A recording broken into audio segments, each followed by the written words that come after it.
சட்டப்பேரவை தேர்தல் வாக்குப்பதிவில் இன்று வாக்களித்துவிட்டு வந்த அரசியல் கட்சி தலைவர்கள் இந்த தேர்தலின் முடிவை எப்படி எதிர்பார்க்கிறார்கள் என்று கேட்டதற்கு கூறியவற்றை இப்போது பார்க்கலாம். முதலமைச்சரும் அதிமுக பொதுச் செயலாளருமான ஜெயலலிதா சென்னை ஸ்டெல்லா மேரிஸ் கல்லூரியில் அமைக்கப்பட்டுள்ள வாக்குச்சாவடியில் வாக்களித்தார். 10 மணி அளவில் தோழி சசிகலாவுடன் வாக்குச்சாவடிக்கு வந்த ஜெயலலிதா அவரது வாக்கை பதிவு செய்தார்.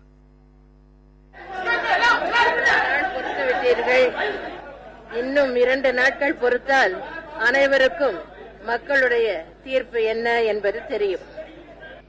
சென்னை கோபாலபுரத்தில் சாரதா உயர்நிலைப் பள்ளியில் உள்ள வாக்குச்சாவடியில் திமுக தலைவர் கருணாநிதி வாக்களித்தார்.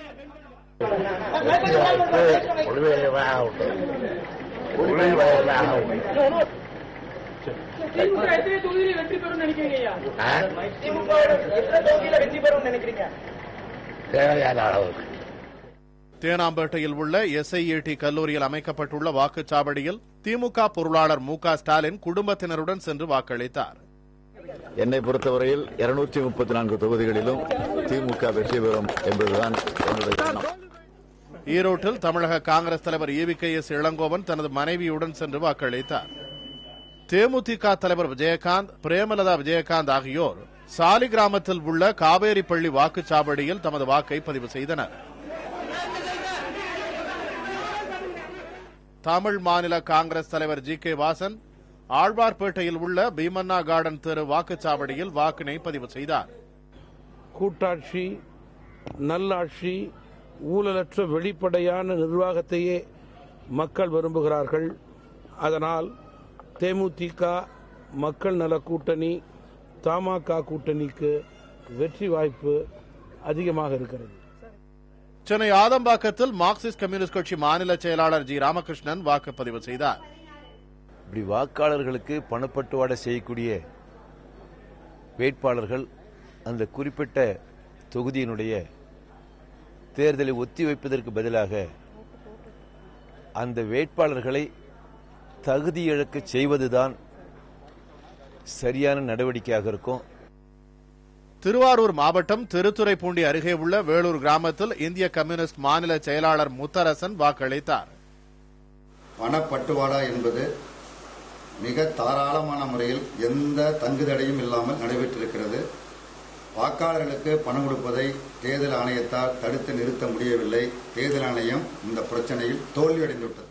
சாதனைகளை சொல்லி வெற்றியை தேடுகிற காலம் மாறி இப்போது வாக்காளர்களை விலைக்கு வாங்குகிற ஒரு அநாகரிகம் தமிழகத்தில் அரங்கேறிக் கொண்டிருக்கிறது. இது எங்கே போய் முடியும் என்று தெரியவில்லை.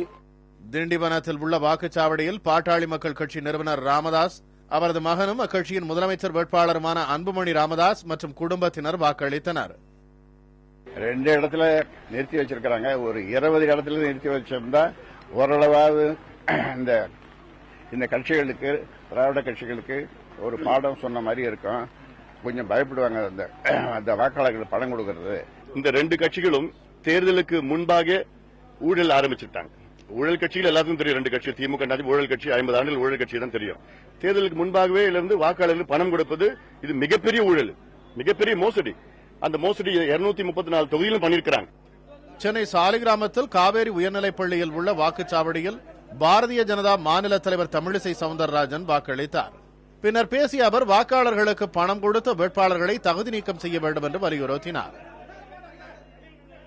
எப்படி தண்டனை கொடுக்க வேண்டிய ஒரு தொகுதியில் பரப்புரையை 21ஆம் தேதி வரை அனுமதிக்கிறார்கள், அது மிக மிக தவறு. இன்னொன்று, அதே வேட்பாளர்களை வேட்பாளர்களாக இருக்க செய்வது அதைவிட தவறு. They should be disqualified. அவர்கள் கொடுத்திருக்கிறார்கள் என்று பட்டவர்த்தனமாக தெரிந்த பின்பு எப்படி அதே வேட்பாளர்கள் 2-3 நாட்களில் திருந்து விடுவார்களா? பணம் பெற்றவர்கள் திருப்பி கொடுத்து விடுவார்களா? இது என்ன நியாயமான நடவடிக்கை என்று எனக்கு தெரியவில்லை. இந்திய ஜனநாயக கட்சியின் நிறுவன தலைவர் பாரிவேந்தர் வளசரவாக்கம் வள்ளியம்மை நகரில் உள்ள வாக்குச்சாவடியில் தனது வாக்கை பதிவு செய்தார். 2 கட்சிகளும் மக்களுடைய எப்ப இவ்வளவு பணம் கொடுக்கிறாங்களோ அடுத்த தடவை அதிகமான ஊழலை செய்ய போகிறார்கள், பல மடங்கு ஊழலை செய்ய போகிறார்கள். மக்களாக நாம் அதுக்கு நம்மளும் கூட இருந்து அதுக்கு சப்போர்ட் பண்ற மாதிரி இந்த வாக்களை வழங்கிட்டு இருக்கிறோம். தமிழ்நாட்டுடைய தலைவிதி மாற வேண்டும். மாறுகிற காலம் இவர்கள் 2 பேரும் போனா தான் நடக்கும். பாப்போம், அந்த நேரத்துக்காக காத்திருப்போம். சென்னை சாலிகிராமத்தில் உள்ள சிவசமய மேல்நிலைப் பள்ளியில் நாம் தமிழர் கட்சியின் ஒருங்கிணைப்பாளர் சீமான் ஜனநாயக உரிமையை பதிவு செய்தார்.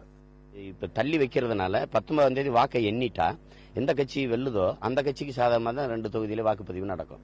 அப்ப அது இல்லாம 18 நடத்திடணும் 19 என்றதுனா.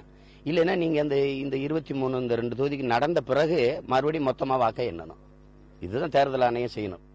காங்கிரஸ் கட்சியின் தேசிய செய்தி தொடர்பாளர் குஷ்பு மந்தைவெளியில் தனது வாக்கினை பதிவு செய்தார்.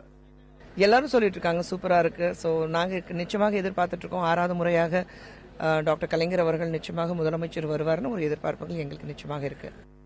அமைச்சர்கள் வளர்மதி, பழனியப்பன், ஞானதேசிகன், சிதம்பரம் என அரசியல் கட்சியினர் அனைவரும் ஆர்வத்துடன் வாக்களித்தனர். புதிய தலைமுறைக்காக செய்தியாளர் குழு.